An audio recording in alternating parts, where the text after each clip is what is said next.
Ever wanted to change your home's mood without major remodeling? Try using flowers with natural scents to set the tone.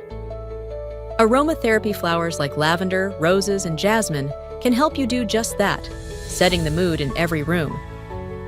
For a peaceful, sleep-friendly bedroom, blend lavender, chamomile, and a few soft roses for restful vibes. In the bathroom, eucalyptus, lavender, and white flowers make things feel fresh and clean, almost like a mini spa. Your living room? Warm it up with roses, seasonal blooms, or a splash of peonies for comfort and elegance.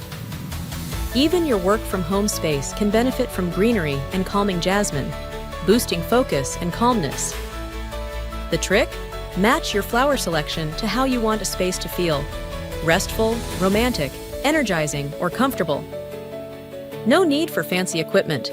Just pick up a bouquet that matches your vibe or chat with a florist for advice.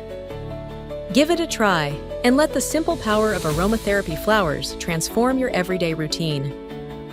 Please like and subscribe to FloristsEssex.com. Thanks for watching.